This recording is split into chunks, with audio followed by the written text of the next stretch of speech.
Ya, terima kasih untuk kesempatan yang diberikan. Hari ini saya ada bersama-sama lagi dengan saudara dalam sukacita tentunya. Kita boleh bertemu di dalam ibadah daring untuk kita menikmati sukacita lewat firman Tuhan tentunya. Baik di dalam peristiwa Paskah atau peristiwa kebangkitan Kristus, kita akan merenungkan bagian ini bersama-sama supaya kita bisa memahami apa yang Yesus sudah kerjakan di dalam kehidupan orang-orang percaya. Mari kita, sebelum kita membaca merenungkan firman Tuhan, saya ajak kita berdoa bersama-sama. Kita berdoa. Bapa, terima kasih untuk kesempatan ini yang Kau berikan bagi kami. Kami boleh gunakan waktu ini untuk belajar firman Tuhan, untuk merenungkan kebenaran-Mu, apa yang sudah Tuhan kerjakan bagi kami manusia yang berdosa, sehingga lewat kematian-Mu, kebangkitan-Mu, Engkau memberikan kepada kami jaminan kepastian di dalam-Mu. Terpujilah nama-Mu Bapa di surga, Engkau berfirman bagi kami karena kami sudah siap untuk membaca dan merenungkan kebenaran firman-Mu di dalam Kristus Yesus, Tuhan dan Juru Selamat kami yang hidup. Kami sudah berdoa dan mengucap syukur. Amin. Baik saudara yang dikasihi oleh Tuhan Yesus Kristus, saat ini bersama lagi dengan saya, Nelson Gottlieb, untuk kita membaca merenungkan firman Tuhan. Yang saya mengajak kita untuk perenungan firman Tuhan hari ini, mengajak kita membaca di dalam 1 Korintus pasalnya yang ke-15.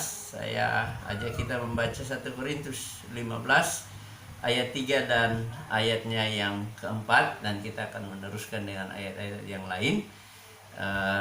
Demikian firman Tuhan. Sebab yang sangat penting telah kusampaikan kepadamu, yaitu apa yang telah kuterima sendiri, ialah bahwa Kristus telah mati karena dosa-dosa kita sesuai dengan kitab suci, bahwa Ia telah dikuburkan dan bahwa Ia telah dibangkitkan pada hari yang ketiga sesuai dengan kitab suci. Saudaraku yang kekasih di dalam Tuhan Yesus, banyak kali orang memberitakan berita-berita. Ya tentu ketika kita mendengar berita, ada berita penting, ada juga berita tidak penting. Seringkali kita memberi telinga untuk mendengar berita-berita yang tidak terlalu penting dalam kehidupan kita. Hal yang terpenting dalam hidup ini seringkali diabaikan karena dianggap itu masih lama, itu berita usang, berita yang nggak terlalu menarik begitu ya. Tapi hari ini kita mau merenungkan peristiwa besar di mana Alkitab mencatat bahwa Kristus pada hari Jumat Agung yang lalu dalam peringatan kematian Yesus telah mati di kayu salib. Apa tujuan Yesus datang mati? Paulus katakan bahwa aku telah menyampaikan berita yang sangat penting. Dari segitu banyak berita yang Paulus sampaikan kepada kita, bahwa ada berita yang sangat penting dari banyak berita. Karena ini betul-betul, mengapa dia penting? Karena ini menentukan hidup matinya kita. Mengapa? Karena di dalam catatan Alkitab, manusia semua telah berdosa dan telah kehilangan kemuliaan Allah. Berita terpenting adalah di mana Kristus datang menjadi manusia. Di dalam kehidupannya dia mengerjakan banyak hal, termasuk salah satu pekerjaan terbesar adalah untuk mati di kayu salib, mengampuni segala dosa saudara. Itu yang Paulus katakan, bahwa berita terpenting yang kusampaikan bahwa Kristus telah mati dan bahwa dia telah dikuburkan dan bahwa dia telah bangkit dari antara orang mati. Saudaraku yang kekasih di dalam Tuhan, ini berita terpenting yang harus saudara dan saya pahami, bahwa kematian Kristus adalah satu peristiwa sejarah yang pernah terjadi, tercatat di dalam Alkitab maupun di dalam kitab buku-buku yang lain, bahwa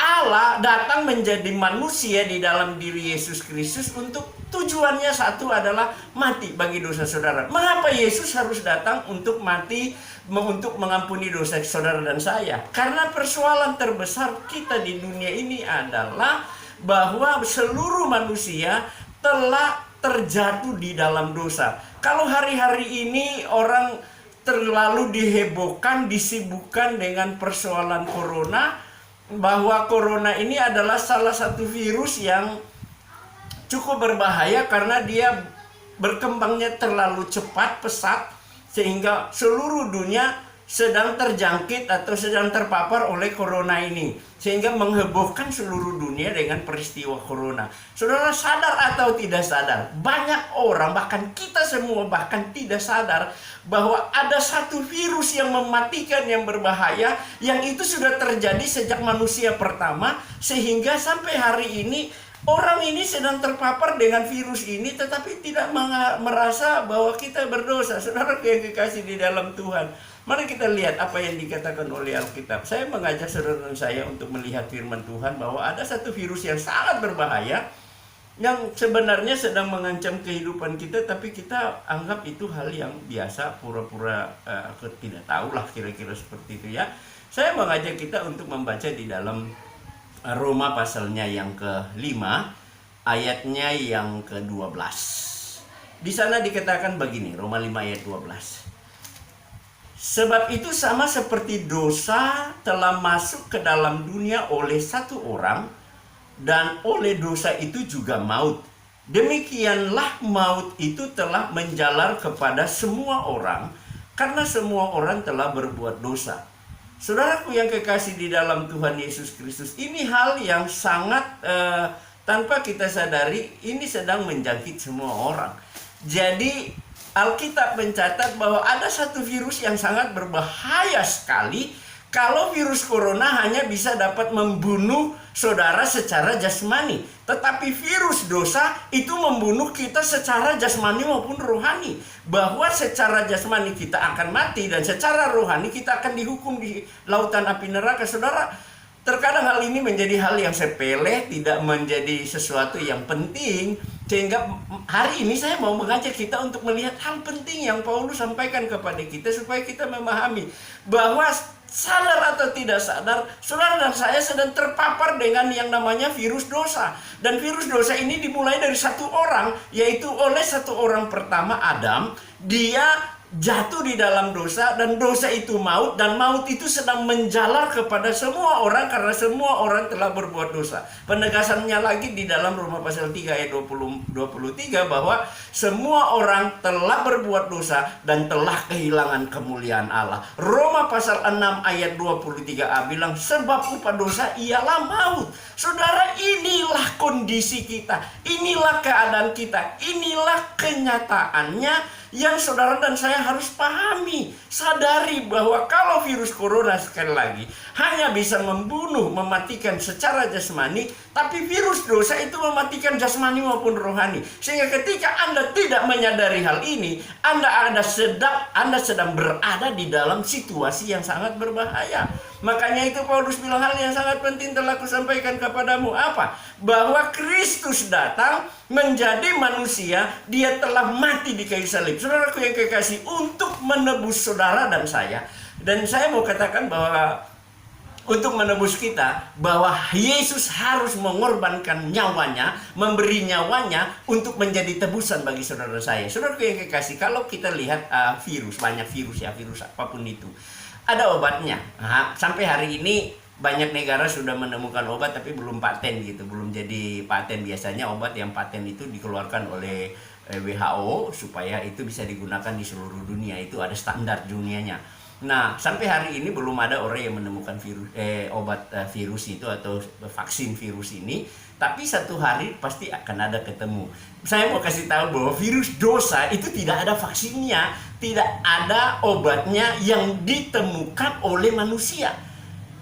Saudara, ketika kita terancam oleh virus ini, kita anggap itu biasa, dan ternyata tidak ada obat, tidak ada vaksin yang bisa dapat menyembuhkan. Cuma satu, hanya satu-satunya. Karena itu Paulus bilang hal penting ini ku sampaikan kepadamu, bahwa Kristus mati untuk apa? Menyembuhkan kita, membebaskan kita. Bilur-bilurnya, Yesaya 53 katakan, bilur-bilurnya itu menyembuhkan saudara. Bahwa obat termahal, obat terhebat, obat yang paling mujarab, yang paling manjur untuk menyembuhkan kita dari virus dosa adalah darah Yesus. Bahwa hanya darah Yesus yang mati, yang tertumpah di atas kayu salib, itulah yang dapat menebus, yang dapat menyembuhkan saudara dan saya dari penyakit dosa dan maut. Sehingga dengan Yesus mati di kayu salib, maka ada penyelesaian dari persoalan dosa. Tetapi saudara harus terima. Nah, itu sebabnya saya mau katakan bahwa Paulus menyampaikan hal terpenting, bahwa Kristus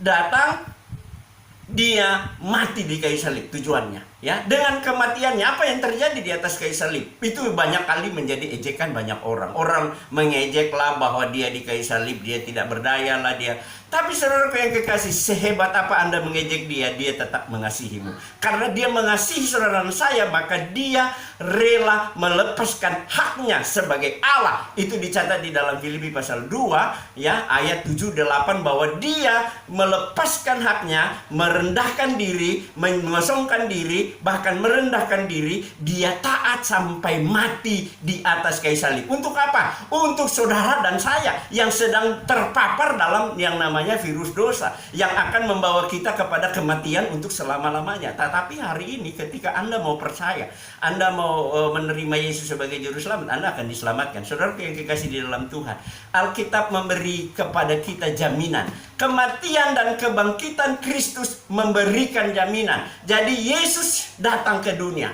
untuk mati di atas kayu salib. Pengorbanannya di atas kayu salib, tubuhnya disobek, subuknya dicabik-cabik, dia dipaku, dia dirajam, dia ditikam, dia disalibkan dengan cara yang paling sadis. Pengorbanan yang tersadis di dunia, pembunuhan yang tersadis di dunia adalah pembunuhan kepada yang namanya Kristus Yesus. Saudara, ketika Yesus mengalami semua aniaya, semua caci maki, semua hinaan, semua perlakuan kasar biadab yang dialami di kayu salib, dari mulai Taman Getsemani ditangkap sampai di halaman Pilatus, kemudian prosesi itu sampai di atas kayu salib, dia harus menjalani jalan Via Dolorosa, penderitaan, sampai dia ada tergantung di atas kayu salib. Di atas kayu salib terakhir dia ditombak. Saudara yang kekasih, itu semua dia jalani, itu semua dia lakukan karena saudara dan saya. Sehingga apa? Dengan itu kita mendapatkan jaminan. Saudaraku yang kekasih di dalam Tuhan, saya mau katakan hal ini. Mengapa ada paketnya bahwa Kristus mati dan dia bangkit? Kalau Yesus cuma hanya mati, dia tidak bangkit, maka kematiannya sia-sia. Jadi yang membuat dia adalah Allah, yang meyakinkan kita bahwa dia adalah Allah, bukan manusia biasa. Dia mati dan dia bangkit. Saudara yang kekasih, kebangkitannya memberikan jaminan kepada kita untuk kita dapat mempercayai bahwa pribadi Kristus yang kita percayai itu bukanlah pribadi yang sembarangan, tapi kita percayai dia adalah Allah yang datang menjadi manusia, yang mati di kayu salib dalam kondisi yang tidak berdaya itu. Di sanalah dia mengampuni dosa saudara. Sehingga di atas kayu salib itu dia katakan, Bapa, ampunilah mereka karena mereka tidak tahu apa yang mereka perbuat. Pengampunan terjadi di atas kayu salib satu kali untuk selamanya bagi setiap orang, sehingga siapapun yang mau percaya bahwa Yesus sudah datang dan bangkit, maka dia memperoleh hidup kekal. Kalau Yesus cuma mati dan dia tidak bangkit, maka sia-sia iman kita. Di dalam Korintus tadi yang kita baca bahwa kalau di dalam dunia ini kita hanya menaruh percaya kepada Yesus yang mati, tetapi dia tidak mengalami kebangkitan, maka sia-sialah imanmu, sia-sialah kepercayaanmu. Tetapi yang benar adalah Yesus dia mati dan dia bangkit. Itu yang benar ya, di ayatnya yang ke-20 di dalam bacaan kita ini, 1 Korintus 15 ayat 20. Saya mau mengajak kita melihat ini yang benar. Jadi ada orang-orang mengejek kita mempercayai Yesus yang Allah itu, Allah orang Kristen tidak berdaya, dia mati, dia tidak buat apa-apa. Ya saudaraku yang kekasih, Anda mau menghina, mengejek, mau apapun Anda bilang, tapi saya mau katakan hari ini, dia melakukan semuanya, termasuk untuk engkau yang menghina dia, engkau yang menista dia. Suatu hari engkau akan ketemu dengan dia. Saudaraku yang kekasih di dalam Tuhan, itu sebabnya di sini penegasannya di ayat 20 katakan bahwa tetapi yang benar bahwa Kristus telah dibangkitkan dari antara orang mati sebagai yang sulung dari orang-orang yang telah meninggal. Artinya bahwa dengan Yesus mati di kayu salib, darahnya tertumpah. Dia menebus kita dengan darahnya. Dia membenarkan kita dengan darahnya. Dia menguduskan kita dengan darahnya. Dia bangkit memberikan kemenangan bagi siapapun yang percaya. Anda pun yang menista dia, Anda pun yang mengejek dia, Anda pun yang menghina dia. Hari ini saya mau katakan, Anda percaya menerima Yesus sebagai juru selamat. Kalau tidak, Anda akan binasa. Anda akan bertemu dengan pribadi yang kau hina, yang engkau ejek. Engkau akan bertemu dan engkau akan bertanggungjawabkan hidupmu kepada dia yang engkau hina dan ejek itu. Saudara yang kekasih dalam Tuhan, saya mau katakan bahwa kebangkitan Kristus benar-benar memberikan kemenangan kepada kita, dan dia memberikan jaminan kepada kita bahwa kita tidak salah mempercayai dia. Saya mau katakan, mau beritahukan hari ini kepada kita dengan hal yang penting, bahwa Yesus telah mati, bangkit, dan memberikan kemenangan bagi kita, memberikan jaminan keselamatan bagi kita, membebaskan kita dari penyakit virus dosa dan maut. Maka ada 11 hal penting, ya, ada 11 kepastian, status yang pasti yang Allah berikan di dalam diri Yesus Kristus kepada orang yang benar-benar mau percaya, menerima Yesus, yang buka hati, yang mau benar-benar memiliki dia sebagai Tuhan dan Juru Selamatnya secara pribadi. Saya mau kasih tahu ada 11 status paten yang Allah berikan kepada orang yang percaya dan menerima dia sebagai Tuhan dan Juru Selamat. Anda boleh catat. Yang pertama adalah, status yang pertama Anda terima ketika Anda benar-benar menyadari bahwa Anda dan saya adalah orang berdosa, dan kita membuka hati kita. Kita menyadari kita orang berdosa, kita datang mengakui dosa kita di hadapan Tuhan. Saya benar-benar orang yang najis, orang yang berdosa, orang yang tidak layak sama sekali. Saya orang yang tidak ada apa-apa. Hari ini saya menyadari benar, jujur saya orang berdosa. Banyak sekali dosa yang saya perbuat terhadap Tuhan, baik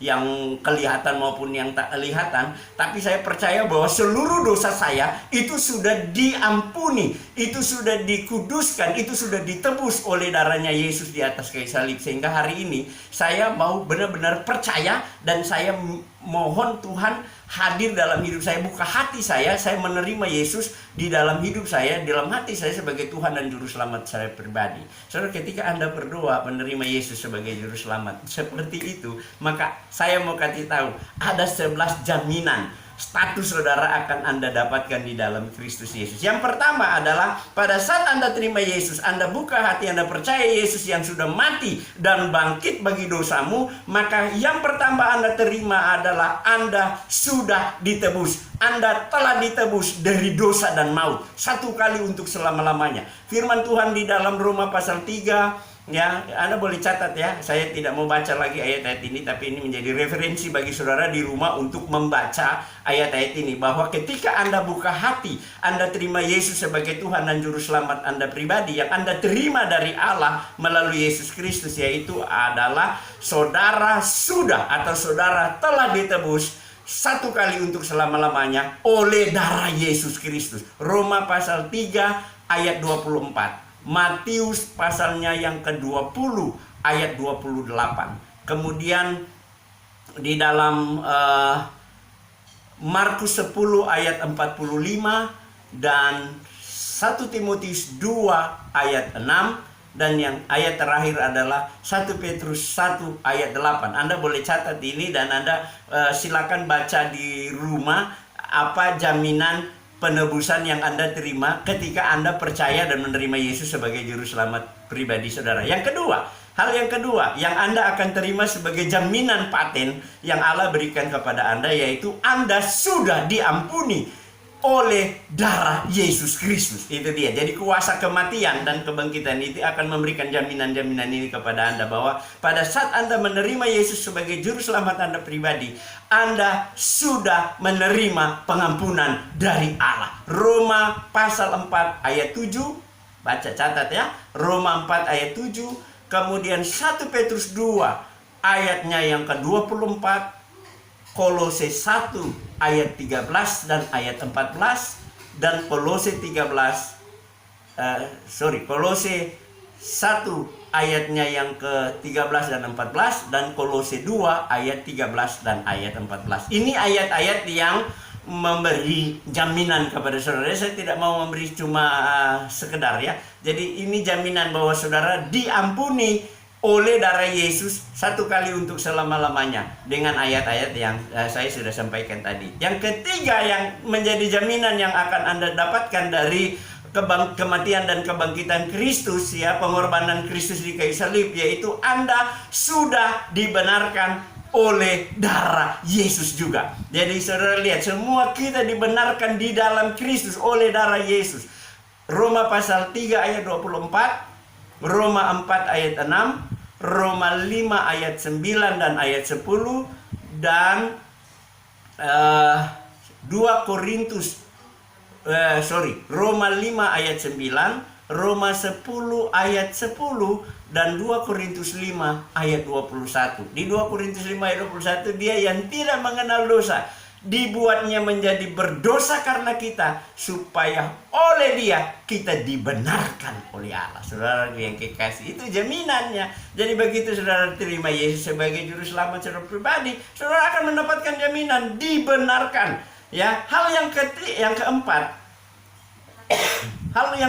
yang akan kita terima dari kematian dan kebangkitan Kristus ketika Anda percaya dan menerimanya, Anda telah diperdamaikan. Jadi kita sudah ditebus, kita sudah diampuni, kita sudah dibenarkan, kita sudah diperdamaikan oleh kematian Kristus. Roma pasal 5 ayat 10, bahwa Yesus mati untuk memperdamaikan saudara dan saya yang adalah musuh Allah dengan Allah sendiri. Dengan kematiannya saudara dan saya boleh didamaikan.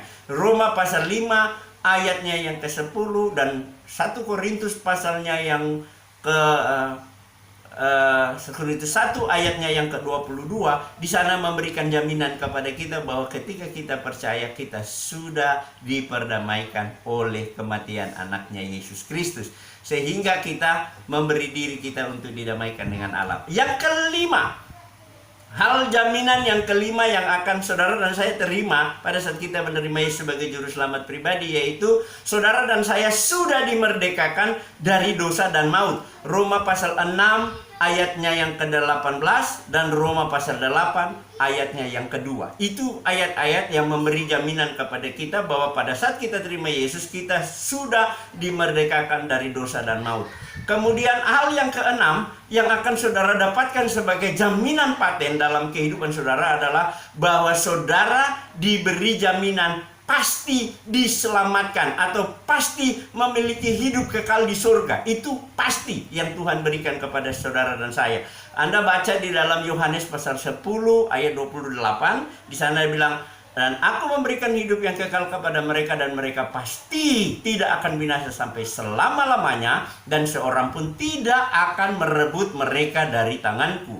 Saudaraku yang kekasih di dalam Tuhan, jaminan kepastian ini atau jaminan hidup kekal yang saudara boleh terima di dalam Kristus. Kemudian Yohanes pasal 3 ayat 16, karena begitu besar kasih Allah akan dunia sehingga ia mengaruniakan anaknya yang tunggal, supaya setiap orang yang percaya kepadanya tidak binasa, melainkan beroleh hidup yang kekal. Dan 1 Yohanes pasal 5 ayat 11 sampai ayat 13. Ini semua adalah jaminan hidup kekal yang Anda akan peroleh pada saat Anda benar-benar percaya, Anda mau buka hati menerima bahwa darah Yesus tertumpah di kayu salib mengampuni dan menebus dosa saudara, dan Anda akan mendapatkan hidup yang kekal, jaminan kepastian keselamatan di surga. Itu yang keenam. Kemudian hal yang ketujuh yang menjadi jaminan kita adalah saudara dan saya pada saat kita menerima Yesus sebagai Tuhan dan Juru Selamat pribadi dalam hidup kita, maka kita sudah dimateraikan atau kita telah dimateraikan oleh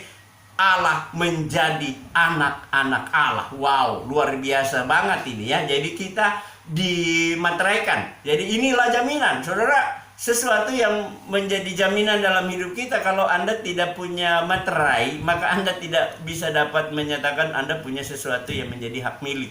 Apapun yang menjadi hak milik kita, tanah, kayak surat-surat penting, harta apapun, itu harus ditandatangani di atas materai. Dan pemateraian itu memberikan jaminan kepada saudara saya. Ketika Anda punya surat-surat penting dan itu ditandatangani di atas materai, maka tidak ada yang bisa dapat ganggu-gugat. Untuk menjadi anak Allah, saudara saya dimateraikan oleh Allah di dalam Kristus Yesus, menjadi anak-anak Allah. Wow, luar biasa. Efesus pasal 1 ayat 13 dan 14. Ini referensi yang Anda boleh baca untuk menyatakan bahwa Anda mendapatkan jaminan pada saat Anda percaya menerima Yesus sebagai juru selamat Anda pribadi, Anda dimeteraikan ya menjadi anak Allah. Yang kedua, yang kedelapan, jaminan yang kedelapan yang akan kita terima dari kematian dan kebangkitan Kristus memberikan kemenangan dan kehidupan bagi kita, yaitu Anda dikuduskan, sudah dikuduskan satu kali untuk selama-lamanya. Ya, pada saat Anda percaya menerima Yesus sebagai juru selamat Anda pribadi, maka Anda juga mendapat jaminan yang paten yang sama, yaitu Anda sudah dikuduskan. Anda telah dikuduskan. Saudara saya telah dikuduskan satu kali untuk selama-lamanya. Ibrani 10 ayat 10. Dan bagian yang ke-9 yang menjadi jaminan paten kita adalah saudara dan saya sudah disempurnakan satu kali untuk selama-lamanya. Ibrani 10 ayatnya yang ke-14. Ini ayat-ayat yang memberi jaminan-jaminan itu. Kemudian yang ke-10, hal yang ke-10 yang menjadi jaminan yang Allah berikan kepada saudara dan saya ketika kita percaya dan menerima Yesus sebagai juru selamat pribadi kita, yaitu saudara dan saya telah menjadi anak-anak Allah. Jadi pada saat kita percaya dan menerima Yesus secara pribadi, kita dijamin sebagai anak Allah. Itu Yohanes 1 ayat 12 bilang, tetapi semua orang yang menerimanya diberinya kuasa supaya menjadi anak-anak Allah, yaitu mereka yang percaya dalam namanya. Hari ini Anda percaya dan menerima Yesus. Anda bukan cuma hanya percaya, Anda percaya dan menerima, maka Anda mendapatkan kuasa sebagai anak-anak Allah. Wow. Ini keren saudaraku yang kekasih. Jaminan yang memberi kita bebas dari segala virus dosa dan maut. Ini ketika kita miliki, kita akan menjadi orang yang paling bersuka cita di muka bumi ini. Yang ke-10, jaminan yang ke-10. Saya tadi katakan ada 11 jaminan yang Anda akan terima sekaligus pada saat Anda buka hati dan menerima Yesus sebagai juru selamat. Hal yang ke-10 yang Anda akan terima itu Anda menjadi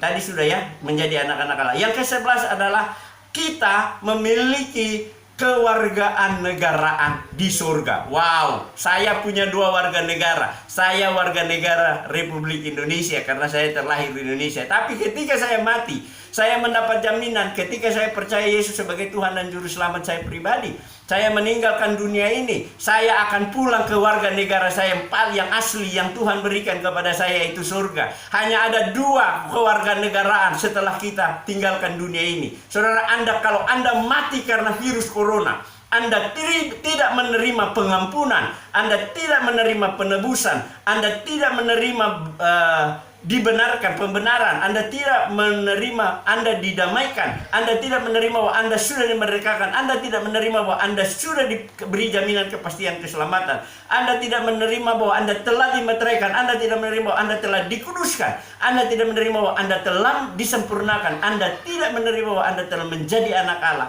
Anda tidak menerima bahwa Anda tidak akan memperoleh jaminan menjadi orang warga negara surga. Wow. Hanya ada 2. Jadi kembali lagi saya katakan, hanya ada 2 kewarganegaraan yang akan kita terima.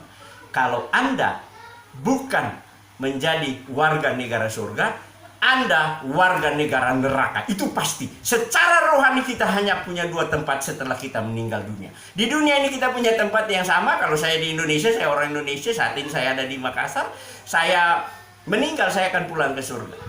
Itu jaminannya. Di dalam Filipi pasal 3 ayat 20 memberi jaminan kepada kita bahwa ketika kita percaya kepada Yesus, kita mendapatkan kewarganegaraan kita. Jadi kewarganegaraan kita ada di dalam surga. Dari situ juga kita akan menantikan Tuhan datang untuk mengubah hidup kita. Saudaraku yang kekasih dalam Tuhan, inilah 11 jaminan yang saudara dan saya akan terima, akan peroleh sebagai jaminan yang pasti dari Allah pada saat Anda percaya bahwa kematian dan kebangkitan Kristus memberikan jaminan hidup yang kekal kepada kita, memberikan 11 jaminan yang paten dari Allah bagi orang-orang yang mau percaya. Ini saatnya. Kapan lagi? Kapan Anda mau tunggu? Kita tidak tahu kapan kita meninggal.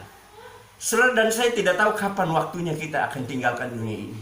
Tetapi ini saatnya yang saya mau katakan kepada saudara. Inilah waktunya saudara untuk datang. Buka hati saudara. Percaya dan menerima Yesus sebagai Tuhan dan Juru Selamat Anda pribadi. Maka 11 jaminan yang saya sudah sampaikan tadi, itu akan menjadi bagian saudara. Saya sudah memiliki 11 jaminan ini. Dan Gilirannya saat ini Anda percaya dan menerima Yesus dalam hidup Anda memiliki 11 jaminan kepastian di dalam Tuhan Yesus Kristus. Kiranya firman Tuhan hari ini jadi berkat bagi kita, bahwa kematian dan kebangkitan Kristus memberikan kepada kita 11 jaminan untuk setiap orang yang benar-benar sungguh-sungguh mau percaya dan menerima Yesus di dalam hatinya sebagai Tuhan dan Juru Selamat kita pribadi.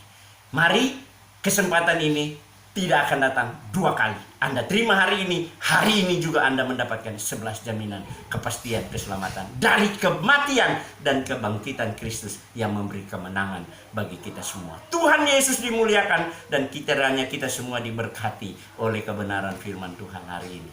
Terima kasih, mari kita berdoa. Tuhan Bapa di surga, kami bersyukur buat kebenaran ini. Biarlah kebenaran ini memberi kekuatan, memberi pengertian, memberi pengajaran, supaya kami tidak salah dalam memahami firman-Mu.